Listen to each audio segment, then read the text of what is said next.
Salut Flavio, bienvenue sur Entreprendre et vivre au Maroc. Salut Stéphane, merci pour l'invitation. C'est un plaisir de te recevoir. Donc, on s'est rencontrés en novembre l'année passée dans le désert marocain. Ouais. Donc, tu participais à un voyage d'entrepreneur que j'organisais avec Antoine BM. Qu'est-ce que tu te souviens de ce voyage? Qu'est-ce que ça t'a apporté? Tu t'en rappelles? Ouais, ça a apporté beaucoup de choses. Je dirais que ça a apporté beaucoup de moments mémorables et inoubliables, que ce soit avec les guides, avec vous, lorsqu'on faisait des petits jeux le soir, lors des discussions. Et ça a apporté de la profondeur parce que quand on marchait toute la journée dans le désert, sans réseau, on était toujours à deux ou trois et du coup, on pouvait vraiment discuter pour de vrai, de choses profondes et pas de choses futiles, parce qu'on était vraiment plongé dans un univers Ouais. incroyable. Donc, c'était chouette. Justement, le fait d'être déconnecté de son téléphone, des réseaux, est-ce que c'est une pratique que tu conseilles et qu'on devrait au moins faire de temps en temps dans sa vie, puisqu'on est trop connecté là? Ouais, je suis totalement d'accord avec toi.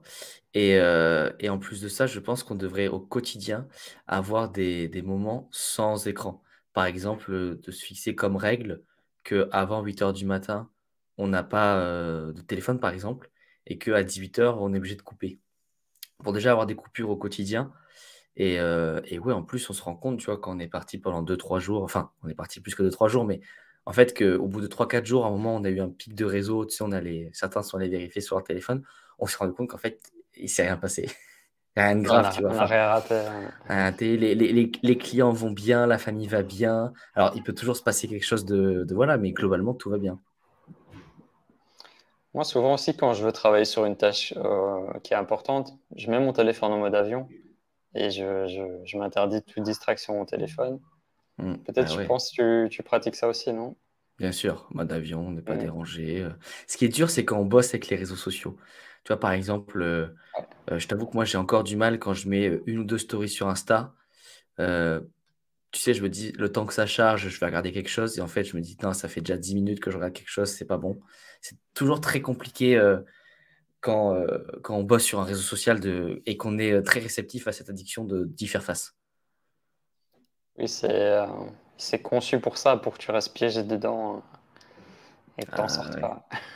Honnêtement, faut pas se sentir coupable si on est complètement accro à certaines choses, les réseaux, le sucre, parce qu'en fait, c'est pensé pour.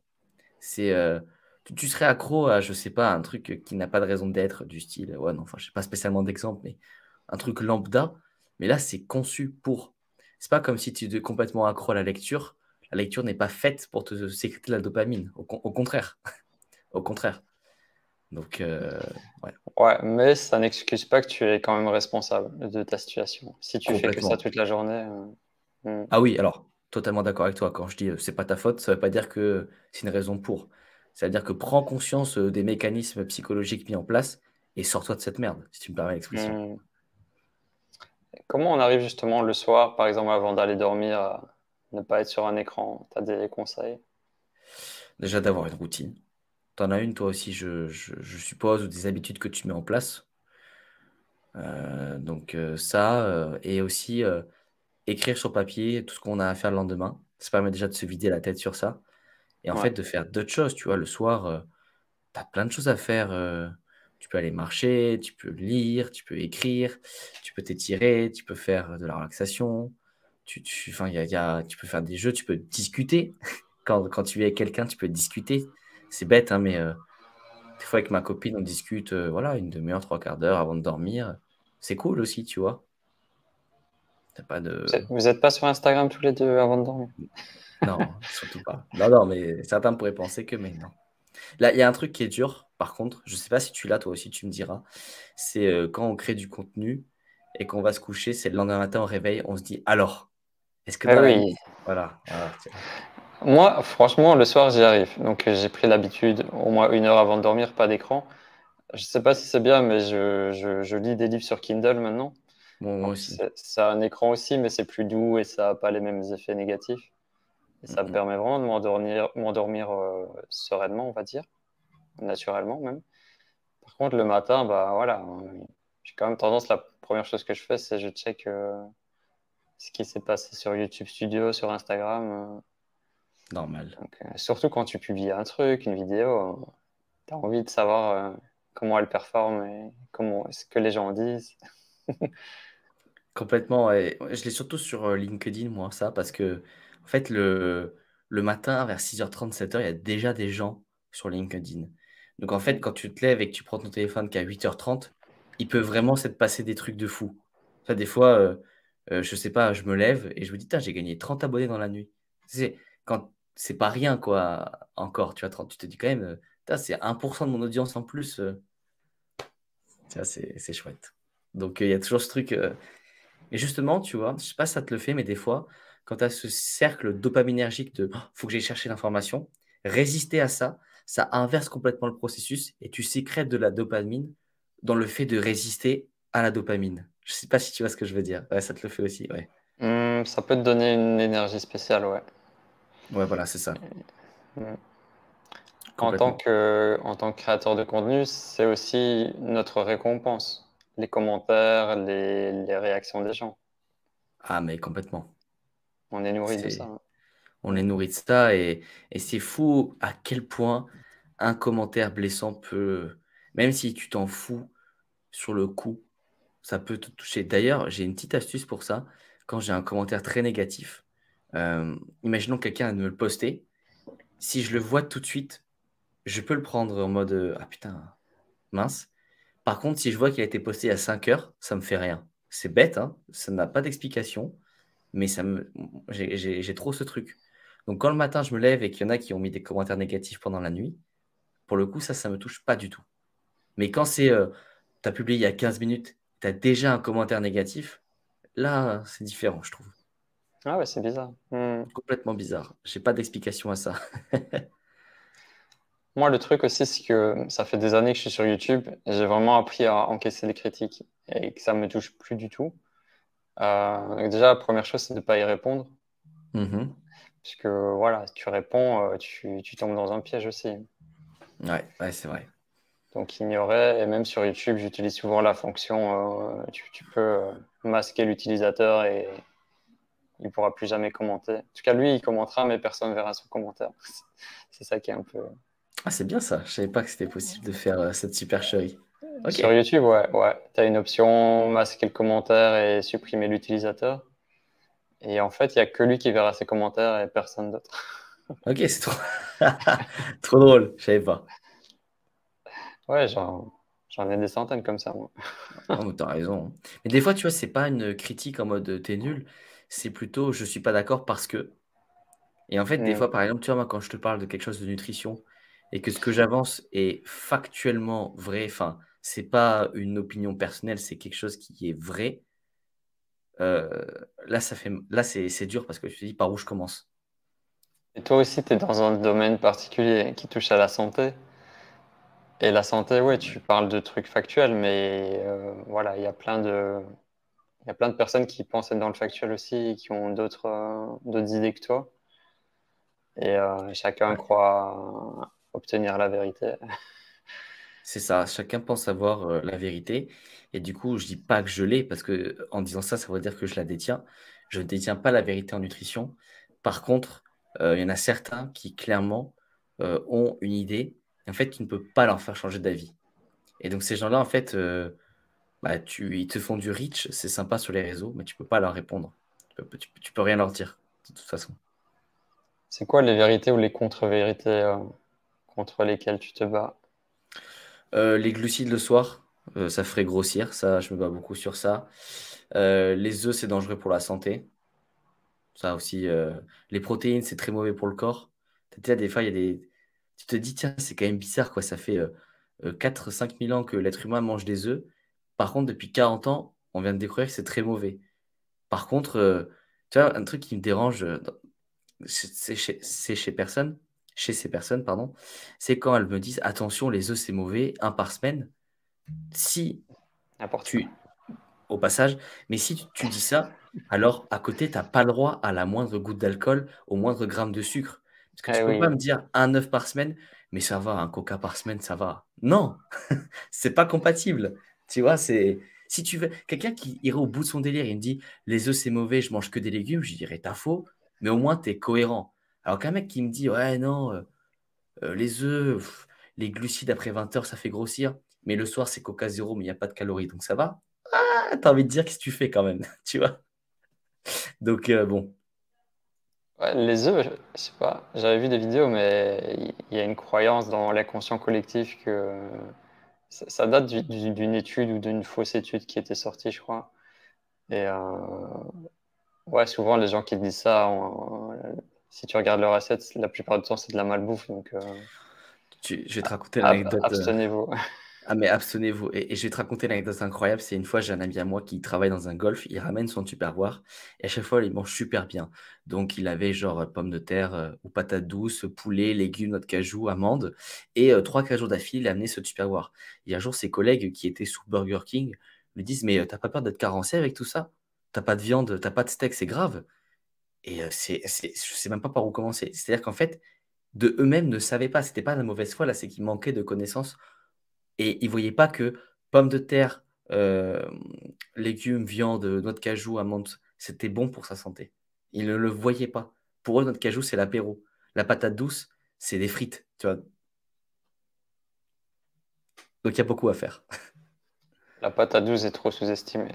Ah, vraiment, complètement, complètement sous-estimé. Pour les œufs, on pourrait dire, par contre, de privilégier des œufs bio, naturels.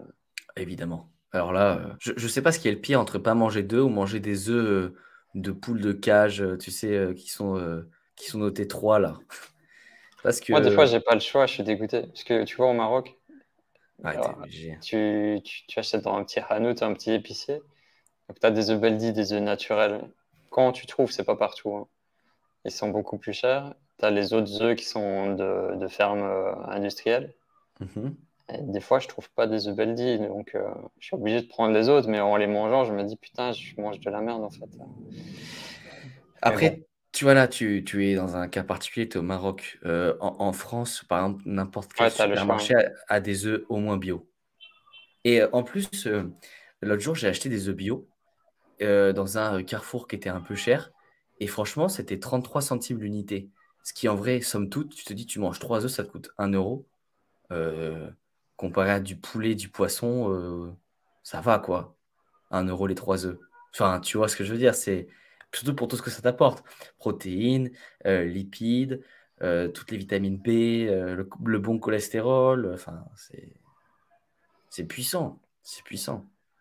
Après, l'étape ultime, c'est d'avoir tes propres poules Ah ouais, le rêve, le que rêve. tu nourris avec des graines de lin et tout ça. Enfin, Exactement. Le fait que les poules soient nourries aux graines de lin, ça change beaucoup de choses. pour les oméga 3, hein, c'est ça. Et puis pour l'assimilation du jeûne. Mm. D'ailleurs, tu vois, on parle des œufs là. Au passage, ce qui est intéressant dans les œufs d'un point de vue nutritionnel, c'est le jaune. Et il y a quand même eu une mode à un moment dans la muscu qui était de jeter les jaunes et manger que le blanc. Et c'est dommage. Enfin, c'est comme enlever les arêtes dans les sardines. C'est dommage. C'est là où il y a tout le calcium. Donc, bon. C'est toujours présent, hein, d'ailleurs, je pense. Oui, ça se fait toujours. Mais Mm. généralement, je trouve qu'il y a deux mondes qui sont en train de se séparer. Tu me dis ce que tu en penses, mais j'ai l'impression qu'il y a un peu le monde de la muscu qui reste très bodybuilding classique, œufs, protéines, poulet, haricots verts, et le monde qui tend plus, comme toi et moi, vers une sorte de santé globale, santé holistique, qui est je prends du muscle, mais en même temps, comment je peux maximiser ma digestion, ma santé long terme, mes capacités cognitives, etc. Ouais, je pense que. Je crois que ça arrive, hein, mais peu importe tes objectifs, l'aspect santé, bien-être doit vraiment faire aussi partie de l'équation. Ah oui, tu prêches un convaincu là. Mm. D'ailleurs, parle-nous un peu de toi, Flavio. Qui es-tu? Qu'est-ce que tu proposes? Parce qu'on est rentré direct dans les œufs, là. Écoute, pour me présenter brièvement, moi je suis coach santé pour entrepreneurs. Qu'est-ce que c'est un coach santé? C'est un coach qui va t'aider à atteindre tes objectifs physiques, que ce soit une perte de poids, une prise de muscle, mais qui va prendre en compte tout l'ensemble des paramètres. Par exemple, toi Stéphane, tu veux prendre la masse musculaire. Le but, ça va pas juste être de faire un gavage alimentaire, mais comment je vais faire en sorte que tu ne sois pas carencé pour premièrement prendre du muscle plus rapidement, avoir une meilleure sécrétion de testostérone, mais aussi par la même occasion être mieux mentalement, mieux digérer, mieux dormir. Donc c'est vraiment une vue globale, une vue holistique de l'accompagnement, qui n'est pas juste basée sur la perte de poids ou de la prise de muscle pure et dure. Et pourquoi tu as décidé de te concentrer sur les entrepreneurs? Qu'est-ce qu'ils ont de différent? Tout. Pour moi, l'entrepreneur, c'est quelqu'un qui est 3 à 4 fois plus stressé que quelqu'un qui fait un taf normal. Donc, c'est quelqu'un qui a encore plus besoin d'être accompagné. Ce sont des personnes qui finalement sont assez conscientes de leur hygiène de vie, d'à quel point c'est important, parce que généralement, un entrepreneur qui fait 2 3 nuits de sommeil éclatées, après, il se rend bien compte qu'il y a peut-être quelque chose qui ne va pas là. Donc, c'est plus facile de leur faire passer les idées à eux. Et comme je pense que les entrepreneurs sont les acteurs du changement de demain, je me dis que si j'arrive à changer la mentalité d'un seul entrepreneur, peut-être que la répercussion derrière peut être beaucoup plus importante que si je change l'hygiène de vie et la façon de voir les choses d'une personne classique, qui a un taf classique. Voilà. Parce que tu vois, peut-être qu'avec cette vidéo, on va pouvoir toucher une communauté qui va peut-être, il y en a certains qui vont prendre conscience de plein de choses, alors que cet entretien n'aurait eu aucun, enfin, n'aurait jamais existé avec quelqu'un de normal. De normal, tu m'as compris. Et pour Dire couronner je le suis pas tout, normal. t'es un entrepreneur, non, mais tu es un entrepreneur et je trouve que tous les entrepreneurs ont quelque chose de différent. Oui, Et, euh, et en plus, extraterrestre. ouais, c'est ça. Puis toi, tu bosses beaucoup, tu vois, donc tu as plein de thématiques à prendre en compte. Et puis, on l'a bien vu ensemble, il y a plein d'imprévus qui font face dans la vie d'un entrepreneur. Et justement, comment tu adaptes ta vie pour ne jamais mettre ta santé en péril, pour toujours aller dans l'objectif. Et tu vois, dans un objectif de prise de masse comme on a fait toi et moi, eh ben, peut-être qu'il y a eu des semaines où finalement on ne pouvait pas faire tout comme on voulait, mais si on regarde sur le long terme, ben, finalement, tout s'est hyper bien passé. Enfin, l'objectif visé a été atteint, quoi. Donc ça, c'est cool. Et puis, pour terminer sur cette question, Mhm. euh, j'ai besoin de ne pas m'ennuyer dans mon travail aussi.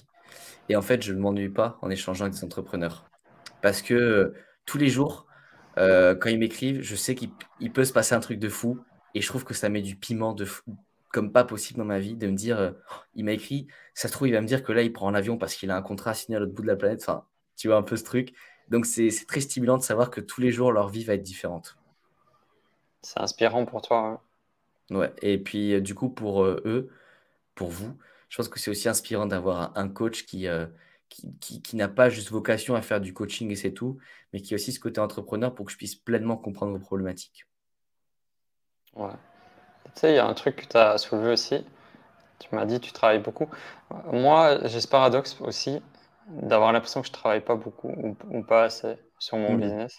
Dans le sens où je me donne vraiment beaucoup de temps pour moi, avec mes routines, la marche, le sport, le temps que tu passes à faire à manger, faire la vaisselle, tout ça.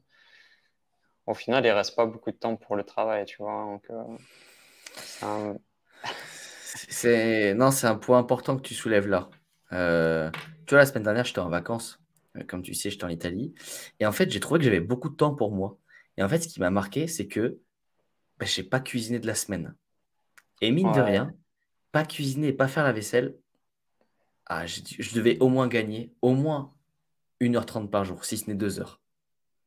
Parce que même si du coup au resto tu prends plus ton temps, c'est pas la même perception quand même. Entre je reste au resto, c'est sympa, et je suis en train de faire cuire mes champignons, faire la vaisselle et tout.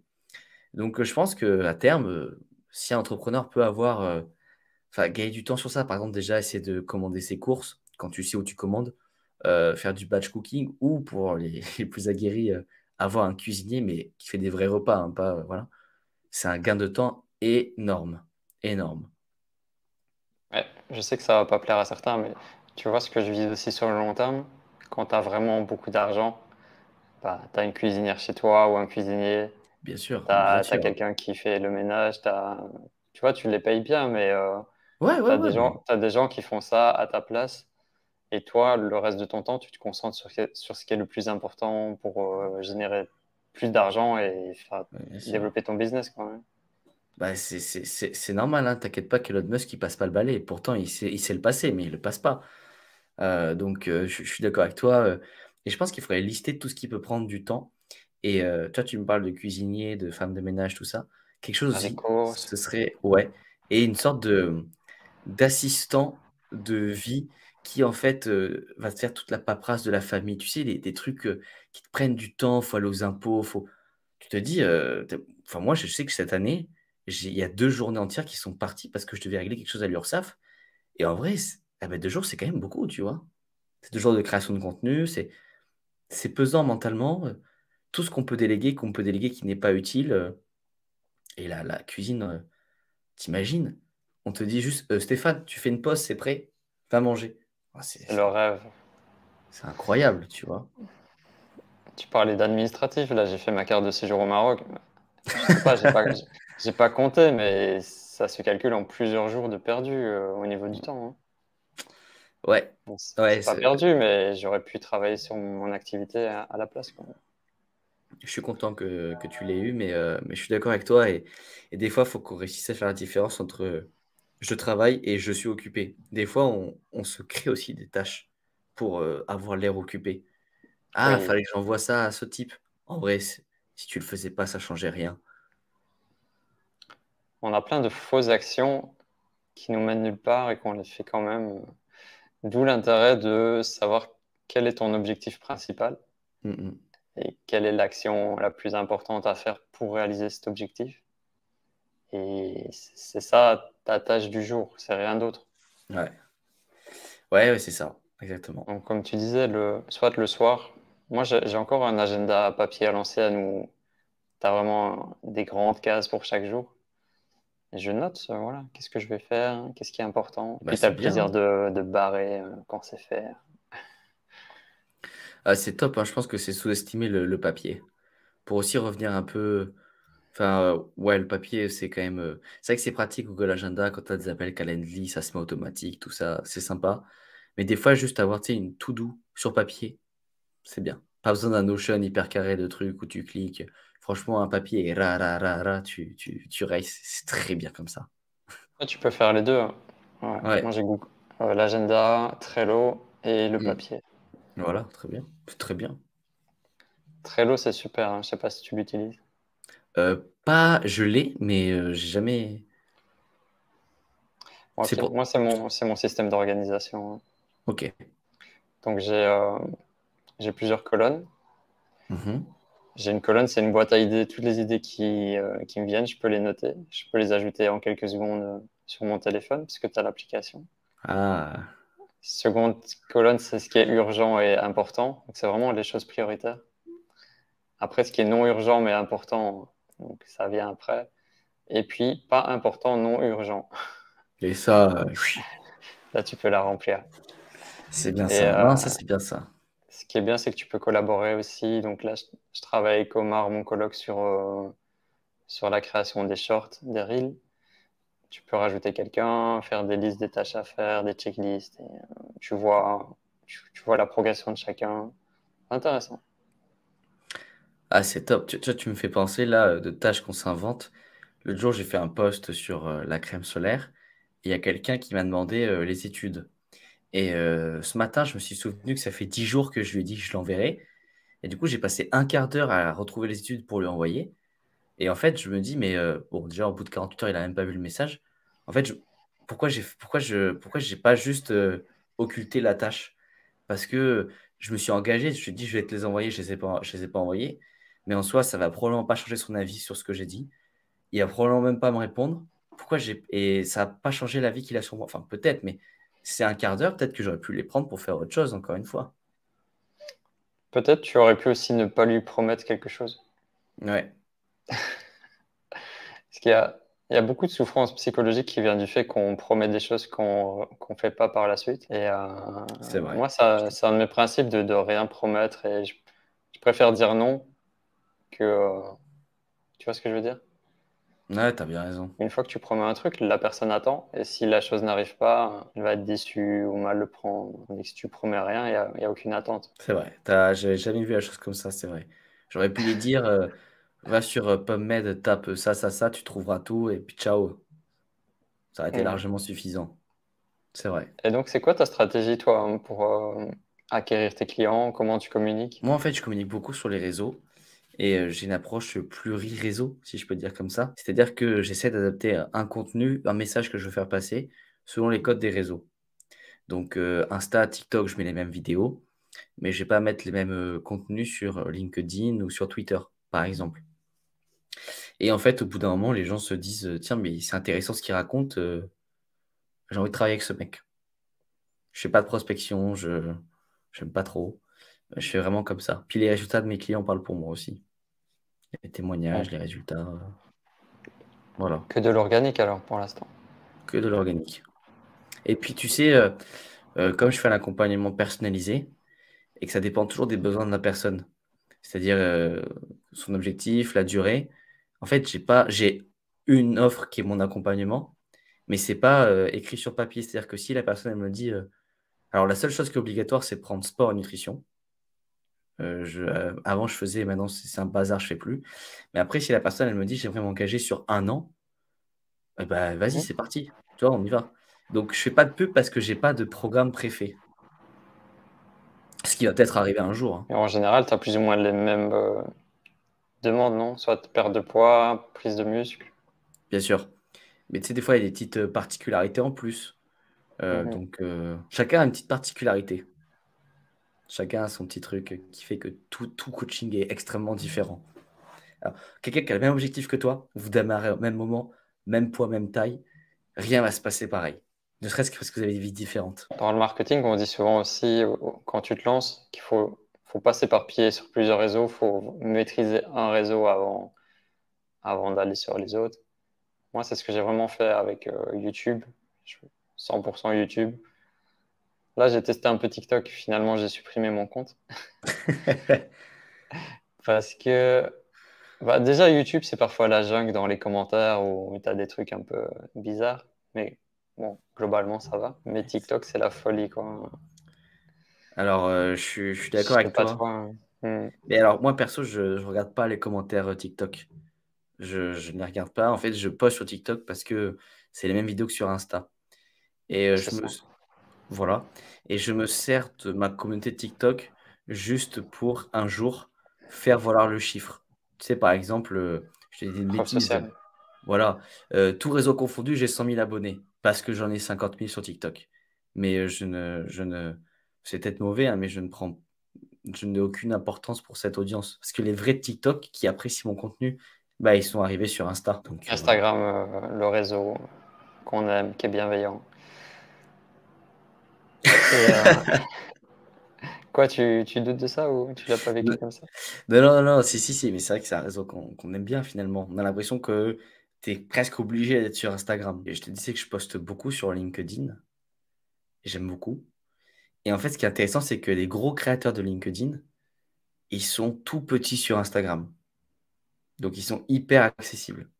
Et donc, quelqu'un qui a 30 000 abonnés sur LinkedIn, honnêtement, ça vaut un 100 000 sur Insta. Facile. C'est énorme, 30 000 sur LinkedIn. En fait, sur Insta, tu vois qu'il est à 1 200, 2 000, 3 000. Donc, tu te dis, oh, tu sais, il est accessible. Et ça m'a fait l'inverse aussi. Vous avez petit conseil marketing. Quand tu aimes bien un créateur de contenu et qu'il semble inaccessible, bah, regarde si sur les autres réseaux, ils ne semblent pas extrêmement accessibles. Et je suis entré en contact comme ça avec 2 youtubeurs que j'adorais parce que sur LinkedIn, ils avaient 500 abonnés. Mais alors que si je leur avais écrit sur Insta, penses-tu que j'aurais une réponse? Et Hmm. même, ils ont estimé mon travail parce que sur LinkedIn, je suis plus avancé qu'eux. Donc c'est incroyable. Tu te dis, ah ouais, bref, voilà. Ah, il y a un truc à jouer avec ça. Ah, clairement. Moi, moi, pareil, tu vois, sur YouTube, j'approche des 20 000 abonnés. Sur Bravo. Insta, je suis même pas à 1000, tu vois, parce que j'ai Mm. jamais voulu développer Insta. Et il y a des gens, des fois, ils me demandent mon Insta, puis ils disent, ah, tu as que ça? Bah oui, je m'en fous en fait, mais je me concentre plus sur YouTube. C'est vrai que le nombre d'abonnés, c'est vraiment une preuve sociale que les gens regardent directement, quoi. Un truc de ouf. Je te racontais une histoire. J'ai un pote qui a pris une vidéo. Première vidéo qu'il met, elle pète. Elle fait 4,5 millions de vues. C'est un réel. 4,5 millions de vues. Et donc, il passe de 3 000 à 114 000 abonnés en une semaine. Ce qui est, Waouh. tu te dis, c'est fou. Tu te rends compte, il a plus d'abonnés qu'Antoine BM. Alors qu'Antoine BM, il est là depuis je sais pas combien de temps. Enfin, tu vois. Et en fait, en une semaine, il se fait appeler pour passer dans plein d'infos, d'interviews et tout. Et tu te dis, c'est fou parce que les gens se sont pas dit, tiens, il a que 4 vidéos. Ils ont juste dit, ce mec a 100 000 abonnés. Et c'est là, tu te dis, c'est incroyable parce qu'il a été invité pour parler de sujets même qu'il maîtrisait pas spécialement, mais il a 100 000 abonnés. Tu vois ce que je veux dire? Et c'est là où je me dis, OK, il me faut une grosse audience aussi pour me faire entendre et juste pour être crédible, en fait. Moi, ce qui était un peu bizarre aussi, au début de YouTube, j'avais des vidéos qui faisaient 10 000, 50 000, 100 000 vues et j'avais moins de 1000 abonnés. Et les gens ils me disaient, mais c'est pas normal, t'achètes des vues ou des trucs comme ça, alors que c'était que de l'organique. Incroyable. 100 000 vues, putain, bravo. Et là, tu vois ma vidéo de la carte de séjour, j'ai fait 50 000 vues en une semaine. Et ce matin, j'ai appris que YouTube me l'a supprimé. Parce qu'en fait, je savais pas, mais dans cette vidéo, j'ai montré à un moment un document où il y a mon adresse, mon nom et des infos personnelles. Et apparemment, c'est interdit sur YouTube de montrer un document officiel D'accord. par Donc, rapport à l'intimidation, au harcèlement. du coup, tu fais quoi? Tu supprimes cette partie, tu la remets? Bah écoute, là, j'ai contesté, mais ils m'ont dit non, votre vidéo restera supprimée. Donc, je vais Ok. flouter les documents dans la vidéo. Je vais les flouter et je vais la remettre en ligne. Mais bon, il y avait 300 commentaires dessus et ça reviendra pas, quoi. Putain, c'est chiant ça. Ouais, mais bon, ça m'apprend pour le futur. Et toi, par rapport à YouTube, comment tu vois ce média? J'adore YouTube. J'adore consommer du contenu. Il faut que je devienne un vrai créateur dessus aussi. C'est vrai que là, tu disais se concentrer sur un réseau social. Moi, j'avoue que j'aime bien être partout parce que, par exemple, tu vois, sur Insta, je vais pas mettre non plus 5-6 vidéos par jour. Alors que j'ai l'énergie pour mettre une ou deux vidéos, puis un ou deux posts sur notre réseau et tourner comme ça. Et comme j'ai vraiment comme mission de démocratiser et de complètement révolutionner la santé en France, en fait, je vais être partout, partout. Et du coup, des fois, des petits écarts d'organisation, ce qui fait que je dis, ah, tiens, ça fait quand même un mois que là, j'ai rien mis sur YouTube. Faudrait peut-être que je fasse quelque chose. Donc, ça va venir avec le temps aussi. Je veux pas me presser sur ça, Hmm. inutilement, je veux dire. Et LinkedIn, tu sais, moi, j'y suis jamais allé, alors que je m'adresse à des entrepreneurs. Je sais pas si je rate un truc ou parce que ça a l'air bien populaire aussi. Alors, je vais te dire, sur LinkedIn, j'ai fait la connerie au début de croire que les gens étaient intelligents dessus. C'est complètement faux. Les gens sont pas plus intelligents que sur un autre réseau. Non, mais c'est la vérité, Ah je te le bon? dis. Alors, Ouais. c'est peut-être pas aussi nul que TikTok, mais il faut pas croire que LinkedIn c'est que des lumières. Bien au contraire. Hmm. D'ailleurs, il y a beaucoup de contenu qui fonctionne. C'est du contenu très court, donc parfois tu as peu de valeur. Par contre, quand tu es bien un créateur qui donne du contenu court, très souvent tu as accès à une chaîne YouTube ou à une newsletter, et là il y a de la vraie valeur qui est donnée. Donc, sur ça, c'est bien. Ce qui est bien aussi, c'est que tu peux partir très vite viral. Je trouve, enfin, j'ai plus de facilité à partir viral sur LinkedIn que sur Instagram, par exemple. Et en fait, comme sur LinkedIn, les gens voient tout le temps la même chose, des histoires d'entrepreneurs et tout. Dès que tu dis quelque chose qui est un peu différent et que tu n'es pas consultant en SEO, ou tu n'as pas une agence web, ou tu n'es pas spécialiste en Google Ads, eh ben, en fait, ça intéresse un peu les gens quand même. Donc, c'est Hmm. sympa. Je pense que quand tu as trouvé un moyen de faire de la viralité, bah continue quoi. Parce que c'est ça qui va t'amener le plus de monde. Alors, ouais, c'est toujours très pas facile, je trouve, parce que quand tu fais de la viralité, c'est que tu as beaucoup d'haters, hein, généralement. Et moi, les trois, allez, je dirais les deux posts qui ont le plus pété, en commentaire, je prenais cher. Tu vois, il y en a un, je l'ai fait sur la crème solaire. Je sais pas si tu l'avais vu passer. Ouais. Bah, j'ai pas LinkedIn, mais j'ai vu Bon, la polémique. je l'ai mis. Et l'autre, je l'ai fait sur la nourriture pour les hommes. Je sais pas si tu rigolais par rapport à ça. Hmm. Euh, et alors, c'est bien parti, hein, pour mon petit compte. J'ai fait beaucoup de vues. Mais et déjà, c'était en plus, enfin, je l'ai écrit parce que c'était en réponse à quelqu'un et tout. Donc, c'était. Mais bon, ça a eu l'effet escompté, quoi. Et quand tu le fais, au fond de toi, tu sais un peu que ça va provoquer des choses, non? Tu sais, des fois, je poste, je me dis, tiens, lui, il a plus marché, honnêtement, je sais pas pourquoi. Là, celui sur la nourriture pour les hommes et pourquoi je disais qu'en clair, les hommes, on devait dépenser plus d'argent dans la nourriture par année, donc ça crée un écart de budget. Je savais qu'en l'écrivant, quand j'ai cliqué sur poster, j'ai dit, à moins qu'il y ait une catastrophe de l'algorithme, celui-là, il part à tous les coups. Et je monte dans le train au moment de poster, je sors du train, je fais genre 6000 vues en 2 heures. Alors que normalement, en 2 heures, je suis à 1000. Je me dis, OK, là, c'est parti. Là, je me suis dit, c'est parti. Ouais, t'as des trucs qui sont un peu polémiques aussi, ou des sujets tabous. Hmm. Ça marche bien. Et Flavio, c'est quoi les grands challenges que tu as dû relever dans ta vie d'entrepreneur? Alors, les plus gros challenges de ma vie d'entrepreneur, je dirais que c'est le focus, parce que quand tu as un cerveau un peu hyperactif, tu es tout le temps en train de penser à autre chose. Tu travailles sur quelque chose, et en fait, ton cerveau, il pense déjà à autre chose. Donc, je travaille sur un programme de sport, et je pense déjà au programme de sport de l'autre personne que je dois faire après. Donc, moi, j'ai beaucoup, beaucoup de mal sur ça. Tu ajoutes à cela le fait que je travaille sur les réseaux sociaux, c'est très vite, enfin, c'est trop facile de se disperser à fond entre ton cerveau qui pense trop, les réseaux. Et je vais te dire quelque chose que peut-être que j'entends pas souvent, donc c'est pour ça que je vais le dire. Ma plus grande difficulté en tant qu'entrepreneur, c'est de faire face au FOMO. Par exemple, j'ai l'impression que dès qu'il y a un nouveau coach qui fait une publication qui est à peu près sympa, je me dis ça y est, je suis foutu, il y a un concurrent, je suis fini, et il me remplace, tu vois. Alors qu'en vrai, non. Et des fois, il y a un engouement qui se crée, je me dis, il a quand même 30 commentaires. Et après, je me dis, mais attends, 30 commentaires, c'est pas énorme en fait pour des millions d'utilisateurs. Mais je me dis ça. Et c'est un problème parce que, en fait, je dois vraiment reprogrammer mon cerveau sur pas mal de relations à l'argent et au business parce que on nous a toujours dit un concurrent, c'est forcément un ennemi. Alors que maintenant, je me dis, tiens, s'il y a un concurrent, ça veut dire que le marché peut de plus en plus être validé et potentiellement, en fait, on va être un peu différents et donc on va pouvoir travailler ensemble. Moi, il y a plein de concurrents, entre guillemets, dans le domaine de la santé. En fait, on est carrément complémentaires, mais c'est surtout qu'on nous met en concurrence en mode, ah, t'as vu, il y a un tel qui a fait cette publication. Moi, je suis en mode, ouais, c'est vrai, peut-être qu'il y a un client qu'on pourrait se batailler sur 10, mais en vrai, le reste du temps, viens, on bosse ensemble, tu vois. Et je trouve que c'est mieux d'avoir plein de concurrents parce que si j'étais seul, les clients ont le choix entre moi ou rien. Et là, ils ont le choix entre moi, un concurrent ou rien. Et donc, ça fait qu'il y a plus de chances qu'ils finissent par prendre un coach et démocratiser ça. Ouais, Voilà.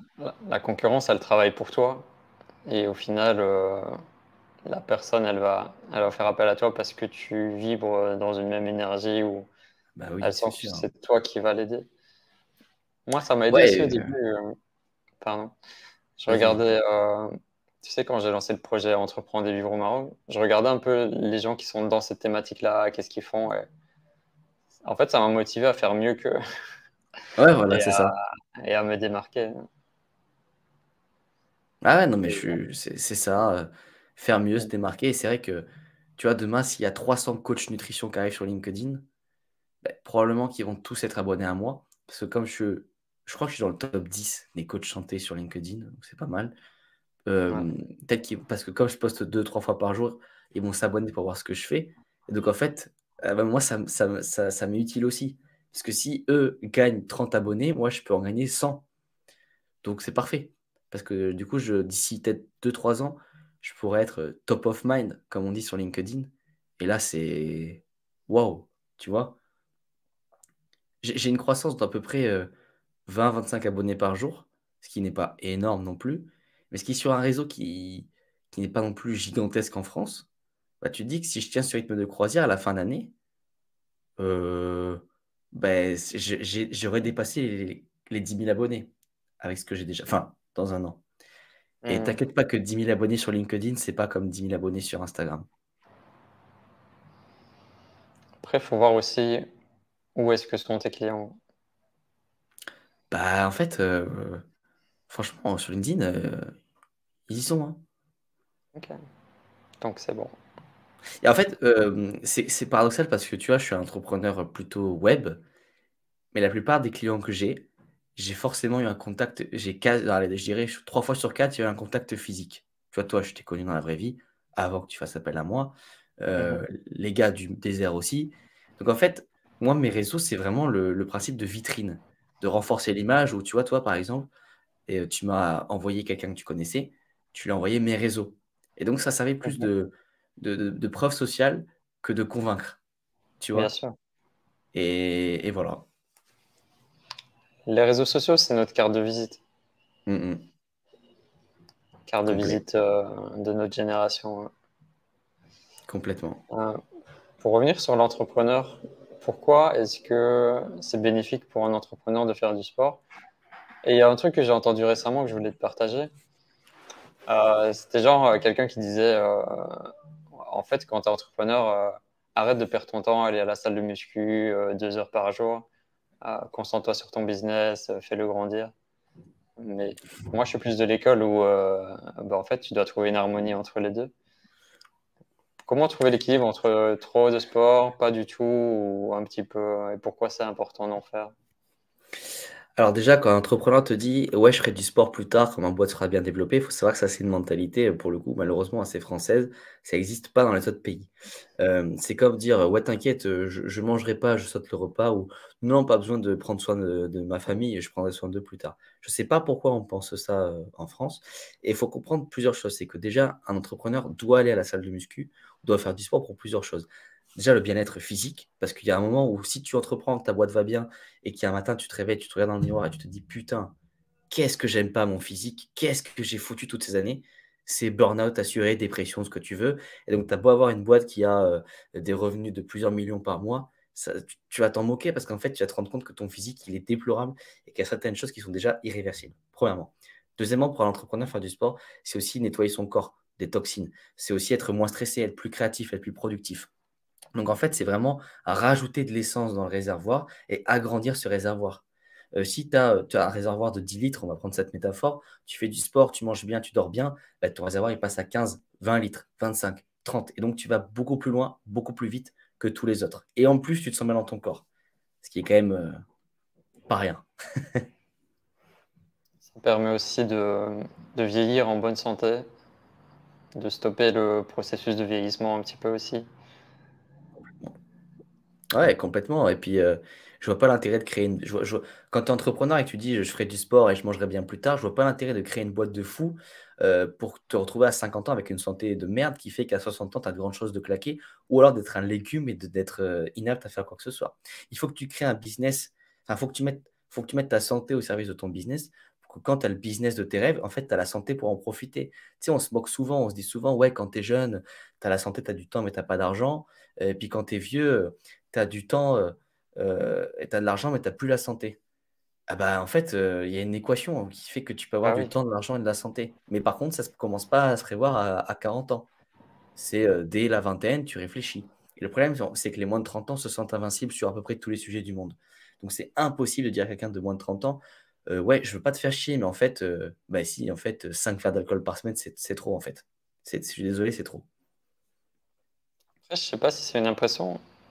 On dirait que les jeunes de maintenant, tu vois, genre les entrepreneurs entre 20 et 30 ans, Mmh. sont beaucoup plus dans le bien-être, dans le sport que ma génération à moi qui est 40 ans aujourd'hui, tu vois. Ouais, ça, c'est vrai, notre génération de 20-30 ans, elle est plus dans le sport. Après, j'ai l'impression que ça se polarise. C'est-à-dire que pour une personne de 25 ans qui fait beaucoup de sport, qui fait hyper attention à sa santé, il y a une personne qui est, à l'inverse total, qui est à l'extrême opposé du spectre et qui en aura rien à faire, qui va fumer, boire, sexe, alcool, rock'n'roll tout le temps, qui va, travailler jusqu'à 4 heures du mat. Et en fait, quand on a 25 ans, on se sent invincible. C'est un peu vrai dans la mesure où à 25 ans, si tu es pas capable de tenir un rythme chaotique, il y a un problème. C'est l'âge où tu es capable de tenir ça. Mais en fait, Mhm. c'est qu'il y a un jour où ça va s'arrêter et ça peut être extrêmement violent parce qu'il y a un matin où tu peux te réveiller et en fait, tu peux ne pas réussir à te lever de ton lit et en fait, c'est trop tard. C'est toujours ce problème, je trouve que, hem en France, on est beaucoup trop dans la guérison et pas assez dans la prévention. On attend d'avoir mal au dos pour aller voir un ostéopathe, on attend d'être mal dans notre peau pour aller voir un psy, on attend d'être obèse pour prendre un coach et ça, c'est un vrai problème. Il faudrait justement se dire: «Je prends un coach pour ne jamais être obèse, je prends un psy pour ne jamais être en dépression et je prends un ostéo pour ne jamais avoir mal au dos». Je mets en place des rituels pour prendre soin de mon corps et ne pas avoir de blessures, de douleurs. Ouais, voilà, tout simplement, tout simplement. Et peut-être qu'il y a un équilibre aussi entre le fait d'aller à la salle 2 heures par jour, 6 fois par semaine. J'ai vu Antoine Bem récemment qui disait qu'il allait à la salle 3 fois, hein, qu'il avait un programme minimaliste. Mmh, ça lui va bien. J'aime bien, hmm, j'aime bien cette approche où ouais, tu pourrais juste, si tu veux juste entretenir, on va dire, la machine et pas forcément avoir des résultats, d'y aller 3 fois par semaine ou 3, 4 fois par semaine. Qu'est-ce que t'en Bah, tu penses? je suis d'accord avec toi et tu sais, quand tu es entrepreneur, je trouve qu'il y a quelque chose qui est encore plus important que le sport, c'est le mouvement, c'est le fait de marcher. Très souvent, on entend dire: «Ouais, essaie de faire 5-6 000 pas, essaie de marcher une demi heure par jour». La vérité, c'est que non, on est des nomades. Donc en réalité, si marcher une demi-heure, ça semble beaucoup pour nos modes de vie aujourd'hui, marcher une demi-heure, c'est que dalle. Et C'est peut-être que rien. pour être en bonne santé, ouais, on devrait faire une demi-heure le matin, une demi-heure le midi, une demi-heure le soir, minimum, sans compter l'heure de sport. Parce qu'en fait, on est fait pour marcher. C'est pour ça que ceux qui ont des bureaux debout, ils ont tout compris et ils vont gagner dans le temps. Et plus tard, tu verras que c'est eux qui auront les plus grosses boîtes qui gagnent le plus d'argent. Et ça, c'est très important de marcher. Tu vois, par exemple, là, on fait cette interview. On est assis parce que voilà, on voulait avoir un bon micro et tout. Mais si on s'était appelé pour prendre des nouvelles, je sais que j'aurais fait cet appel en marchant, par Ouais, exemple. pareil. Hmm. Voilà, tu vois. Et il faut essayer de faire le plus de choses possible en marchant quand c'est possible. Parce qu'en plus, je sais pas toi, mais moi, en marchant, je trouve plein d'idées. Donc, ça sert ton business. En fait, quand tu prends conscience que plus tu prends soin de toi, plus ça sert. Enfin, quand tu prends vraiment conscience que prendre soin de sa santé, c'est prendre soin de son business. Par exemple, quand tu marches, tu as des idées. Moi, quand je fais un sauna, je ressors, je suis hyper clair d'esprit. Je sais exactement sur quoi je dois bosser. Quand je sors d'un bain froid, je me sens mieux et je suis prêt à repartir. En fait, tu vois plus le fait de prendre sa santé comme un calvaire, comme un poids, mais comme un accélérateur de réussite. Ouais, exact. Et on pourrait dire minimum 10 000 pas par jour. Bah, tu sais que d'ailleurs, on dit souvent 10 000 pas par jour, c'est bien pour être en bonne santé, mais en fait, c'est complètement faux. 10 000 pas par jour, ce serait le minimum à faire pour ne pas être en mauvaise santé. Hmm. C'est-à-dire que ce serait le La minimum base. pour. Hmm. Voilà, ce serait la base. Et tout ce qui est au-dessus de 10 000 pas, c'est intéressant pour ta santé. Et d'ailleurs, quelque chose qui est souvent oublié, c'est que si tu fais 10 000 pas d'un coup, c'est pas aussi utile que si tu fais 3 fois 3 500 pas, par exemple. Ça, c'est encore plus intéressant. Parce qu'en fait, Hmm. voilà.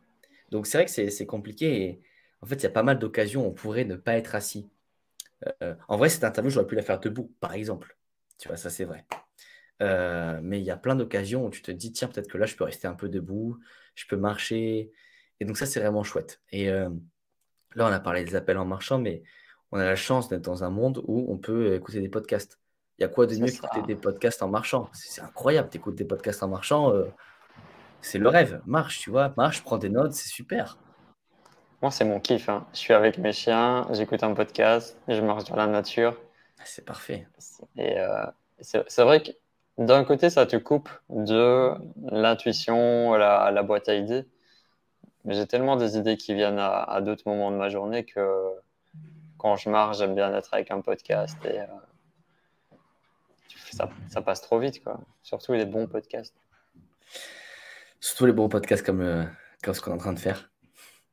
Non, mais c'est D'ailleurs, vrai, t'as raison. c'est quoi tes podcasts préférés?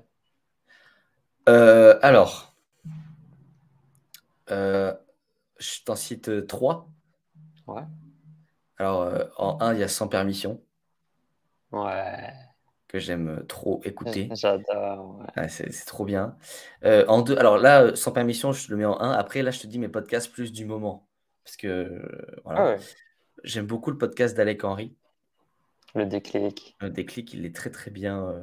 Les intervenants sont top à chaque fois, donc j'aime beaucoup. Je viens de le Et après, découvrir, tu sais.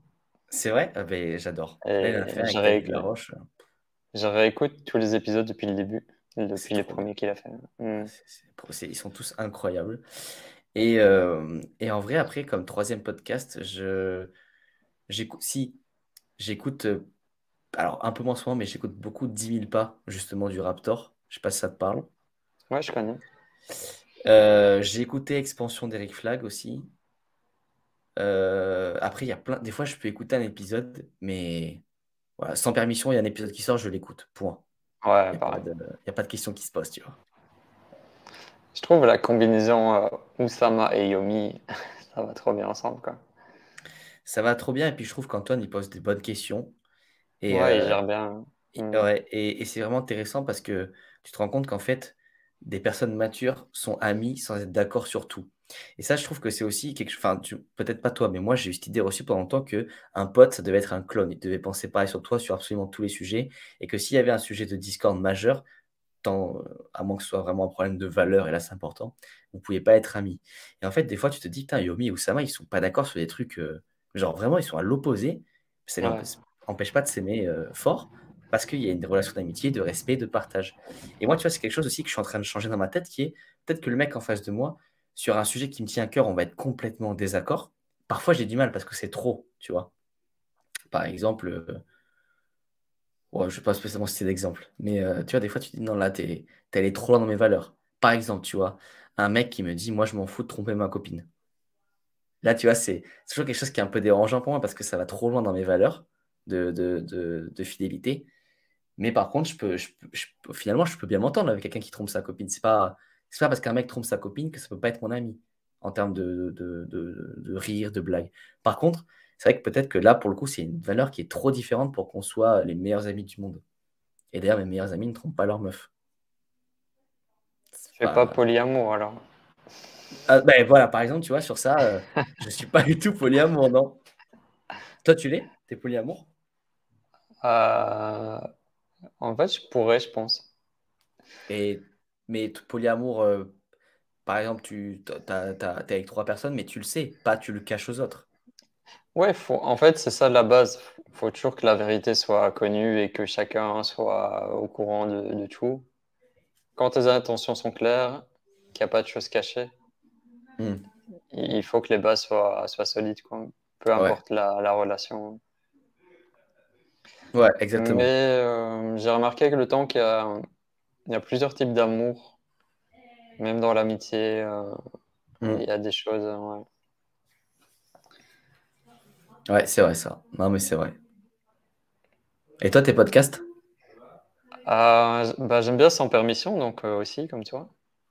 J'aime beaucoup Biomécanique podcast. Ah oui, ouais, c'est vrai qu'il est vraiment bien lui aussi. Des fois, il y a des invités moins bien, mais en général, c'est pas mal. J'aime bien le podcast de Rudy Koya. J'ai jamais écouté, tu vois, par exemple. Ok. Ouais. Enfin, il en a plusieurs, mais il y en a un sur la musculation. Ouais, ok. Euh, Sinon, Métamorphose aussi, mais c'est un peu plus spirituel. Je crois que tu nous en avais parlé, c'est possible. Moi, je le partage souvent. Ouais. Voilà, ok. C'est un peu ça. Je tourne souvent autour des mêmes ouais, podcasts. Non, mais c'est bien. De toute façon, le problème des podcasts, je dirais, le problème des podcasts, c'est qu'il y a tellement de podcasts qui sortent que parfois, en fait, tu as envie d'avoir une IA qui te dit, prends-moi les passages qui sont vraiment intéressants. Parce que des fois, tu as des moments, en fait, tu te dis, tiens, ces 10 minutes, j'aurais pu complètement m'en passer. Et ça aurait été tellement plus vite si je l'avais lu. Sauf que là, je l'ai écouté. Donc, c'est pour ça que quand tu as trois autres podcasts, je sélectionne vraiment le podcast que je vais écouter. Et j'aime bien aussi, du coup, paradoxalement, les podcasts qui durent 15 minutes, où tu te dis, OK, c'est un sujet, ça dure 15 minutes, c'est parti, quoi. Alors, l'autre jour, Hmm. j'écoutais un podcast qui n'est pas parmi les podcasts que je t'ai cités. Et pendant 15 minutes, tu vois, il y en a un, il raconte sa vie. Et c'est pas que c'est pas intéressant, toutes tes vies sont intéressantes, mais j'étais pas là pour ça. J'étais là pour en apprendre plus sur le sommeil. C'était un podcast sur le sommeil. J'ai oublié le nom, mais c'était sur le sommeil. Et donc, ça m'a gonflé, tu vois. Donc, j'ai la tâton jusqu'à où il va, tu vois. Et c'est pour ça que des fois, les livres, c'est bien. Les livres, c'est trop, quoi. Exceptionnel. Un Ce que livre, ça apporte. Ouais. Enfin, je sais pas toi, tu vois, mais moi, quand je lis un livre, je ressors, j'ai au moins 4-5 idées de vidéos YouTube, 20 idées de contenu court et 2 idées de choses à changer dans le monde, quoi, tu vois. Et toi, tu lis sur Kindle, tu m'as dit aussi? Alors, j'ai commencé depuis quelques semaines. J'ai une Kobo Plus, mais ouais, la Fnac, là. Et alors, pareil, moi, je pensais qu'il n'y avait pas de lumière bulle. En fait, il y en a, mais il y en a moins. Mais par contre, c'est trop pratique pour prendre des notes. C'est-à-dire que avant, je relisais le livre, j'écrivais sur Notion. Là, tac, je Hmm. surligne. Et à la fin du livre, j'ai toutes mes notes. Et là, je les retranscris. Et c'est incroyable. Enfin, rien que pour ça, Attends, tu sais qu'il y a une étape ultime pour ça. Ça s'appelle Readwise. Tu connais? dis-moi, c'est quoi? Je ne connais pas. C'est trop bien. En fait, Readwise, c'est une application.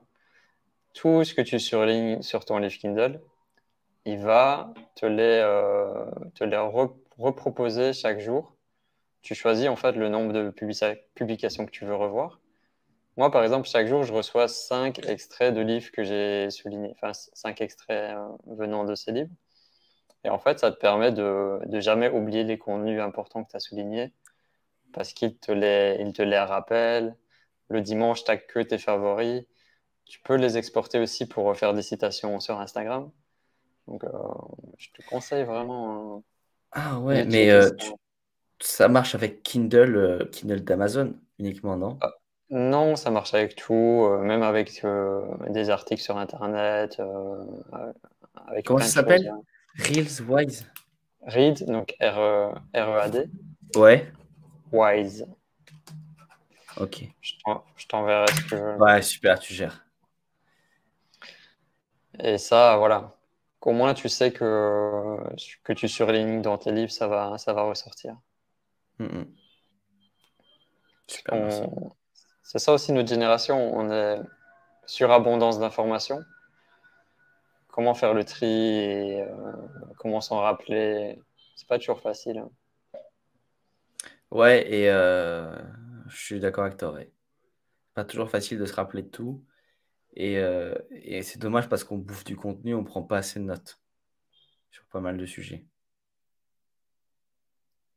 Euh, pour revenir sur les entrepreneurs, donc, on a parlé à quel point le sport est important. C'est quoi les autres piliers pour toi d'un entrepreneur pour son bien-être? Alors, les piliers entrepreneurs pour son bien-être, à part le sport, c'est nutrition, sommeil, gestion du stress et un bon profil hormonal. Je m'explique pour le dernier. C'est important quand tu es entrepreneur d'avoir une dopamine saine, donc une dopamine qui te pousse à te motiver, qui te pousse à te surpasser, et pas une dopamine parce que tu as besoin d'aller sur Instagram. Quand tu es entrepreneur, c'est besoin d'avoir un très... quand tu es, ouais, quand tu es entrepreneur, c'est important d'avoir un très bon entourage pour avoir une ocytocine importante, donc l'hormone du bonheur lié aux contacts sociaux. C'est important d'avoir une très bonne sérotonine, cette hormone qui te pousse et qui te fait croire que tu es le meilleur, qui se passe quasiment que via l'intestin, donc via l'alimentation.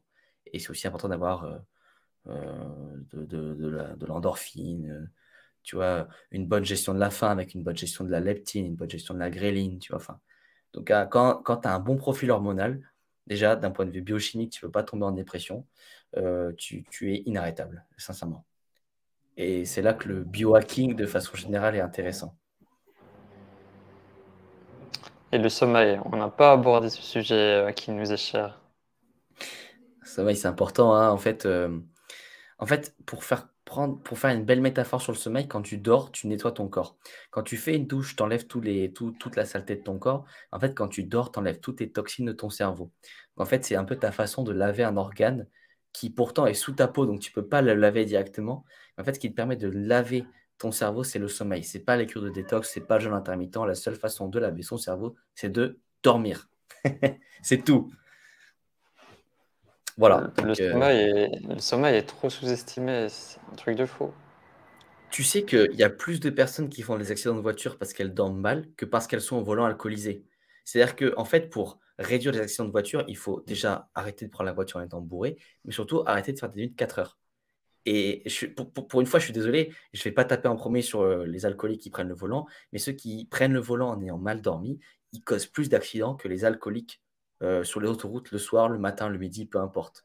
Et d'ailleurs, tu le vois quand tu dors mal, tu es irrité, tu prends tout mal, tu es insupportable, tu es invivable, tu prends de mauvaises décisions, tu prends du poids, tu as des fringales. En fait, les avantages de dormir peu, il n'y en a pas. Tu sais, des fois, il y a des avantages à faire des trucs un peu moins bien. Là, il n'y en a pas. Il n'y a aucun avantage à dormir peu, tu vois, vraiment.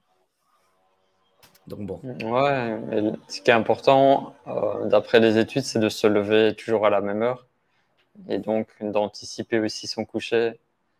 Exemple, moi, là, c'est l'été, tu aurais tendance à aller dormir plus tard, mais j'essaye vraiment à 22 heures d'être déjà au lit parce que je sais que je vais me lever à 6h30, je vais me lever tôt et si je me couche pas tôt, je vais perdre mes heures de sommeil et ça va gâcher ma journée. C'est vrai que se lever tout le temps à la même heure, je trouve que c'est très difficile parce que, imaginons que tu décides de te lever à 8 heures. Qu'on soit le 1er janvier ou le 1er août, ça change tout. Parce que tu vois, le 1er août à 8 heures, C'est pas il fait pareil. jour depuis 2 heures, Mm. ouais. Alors que le 1er janvier, des fois, il fait encore nuit à 8 heures. Et donc, je trouve ça que c'est relativement compliqué. Et quelque chose qui fonctionne bien chez moi, c'est suivre le soleil. C'est-à-dire que l'été, je dors moins, mais je fais des siestes et je sens que ça va. Pareil. Voilà. Et l'hiver, je dors un peu plus. Je ne dis pas qu'à 18 heures, je suis au lit parce qu'il fait nuit, mais je dis que vers 21 heures, je suis déjà en mode, tu vois. Et donc, paradoxalement, l'été, c'est là où je mets un coup de boost sur mon business parce qu'en fait, je me sens super bien et que j'aime bien me coucher vers 23h, 23h30, voire minuit. et à 6 heures être déjà debout parce qu'il fait jour. Et en fait, là, je pète la forme parce que c'est aussi lié au fait que l'été, tu as quoi? Tu as le soleil. Le soleil, c'est très bon pour ta dopamine, c'est très bon pour tes hormones, pour ta récupération. Donc, tu as des facteurs en plus qui t'aident à récupérer. Et très souvent, l'été, on est moins stressé parce que c'est une période qui est plus sympa. Donc, peut-être cette réduction du stress, cette amélioration de la récupération fait que l'été, on peut se permettre de dormir un peu moins par rapport à l'hiver. Mais ça, c'est purement ma théorie, hein. C'est pas avéré scientifiquement. Je pense que ça, si on cherche, ça pourrait être prouvé scientifiquement que par rapport au temps de luminosité par jour, à la température. Je sais que moi, l'hiver, ouais, j'ai tendance à me réveiller plus tard par rapport à ça, la température, la luminosité. Mhm. Et là, l'été, ce qui me pose un Ouais. peu problème, c'est, tu vois, il fait tellement chaud que t'as pas la même qualité de sommeil que quand tu es dans une pièce à 20 degrés, quoi. Ça, c'est le gros avantage du sommeil, enfin de l'hiver. L'hiver, tu es sûr de bien dormir. Quoi qu'il arrive, l'hiver, tu dors bien parce que Oh, tu régules trop mm, facilement ta température. Et tu vois, même la clim, déjà l'air, elle n'est pas forcément très propre. Ça fait du bruit. Ça n'a rien à voir. Mais tu vois, quelque chose que je trouve qui est difficile aussi quand tu es entrepreneur pour le sommeil, c'est que en fait, des fois, tu as des événements le soir. Et du coup, tu dois y aller et tu peux pas partir à 22 heures. Le truc a commencé à 20 heures.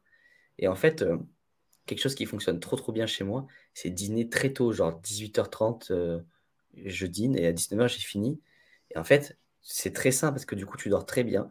Et le matin, tu te réveilles avec une vraie envie de faim qui déjà te facilite le sommeil parce que du coup ton corps te pousse à aller chercher la nourriture. Et en plus de ça, ça facilite le sommeil, c'est très simple, donc comme je t'ai dit. Et puis c'est cool parce que du coup tu manges, ta journée elle est cadrée, tu sais que tu auras faim au réveil. Et c'est pas de la faim de ah, faut manger. C'est de la faim de là j'ai faim quoi. Et c'est chouette. mm. J'ai remarqué exactement pareil, quand je mange après 21 heures, par exemple, ça me gâche un peu après la nuit, je vais dormir plus tard, et puis, tandis que quand tu manges tôt, voilà, t'es mieux prêt pour aller dormir, hein. Ah, ben, ça change tout, hein. Bah, tu vois, est-ce que t'es déjà allé en Espagne ou pas? Ouais. T'aimes bien l'Espagne? Ouais, après le Maroc, on est Méditerranée aussi, tu vois, c'est un peu Ouais, c'est similaire. vrai. Parce que je sais pas, à quelle heure vous mangez au Maroc? Le soir, par exemple. Tu parles des Marocains ou de moi? Les Marocains. En fait, les Marocains vont manger très tard, hein. Voilà. Leur dernier repas peut être à 21, 22 heures, hein. Et tu vois, d'à côté, manger tard, je trouve que ça a une ambiance qui est sympa. D'un point de vue sommeil, c'est pas bon. Mais d'un point de vue psychologique, je pensais à l'Espagne parce que c'est ça qui me vient en tête. Bah, c'est vrai qu'aller prendre tes tapas à 21h30, ça a un charme qui est quand même, qui est quand même sympa, tu vois. Mais bon, après, tu sais que c'est pas bien pour le sommeil, quoi. Enfin, pour le coup, là, pour le sommeil, au-delà même de la lumière bleue, il faut que tu aies fini de manger au moins 3 heures avant d'aller dormir, dans le meilleur des cas, tu vois. Et je dirais 2 heures avant d'aller dormir, t'as arrêté de boire. Parce que Hmm. ça aussi, si tu digères bien et que tu bois bien, donc quand tu te réveilles le matin, tu dois aller aux toilettes parce que tu n'y es pas allé, mais c'est pas un motif de réveil durant la nuit ou de perturbation du sommeil, déjà, tu as un bon sommeil. Si à ça, tu ajoutes le fait que tu as une petite routine le soir et que le soir, tu pas de bruit, en vrai, ton sommeil, il est déjà incroyable. Ah, écoute, Flavio, on est parti dans tous les sens. J'espère que ce podcast aura apporté de l'intérêt à mes abonnés, à ceux qui verront ça. Le but, c'était aussi de te présenter à ma communauté, qu'ils puissent s'abonner à ton Insta, ta chaîne YouTube. Il y aura tous les liens dans la description. Parfait. Quel est le message que tu aimerais partager à ces entrepreneurs qui veulent s'installer au Maroc, à ceux qui verront cette vidéo? J'ai envie de leur dire, si vous changez de vie pour aller au Maroc, profitez-en pour complètement changer sur un autre domaine.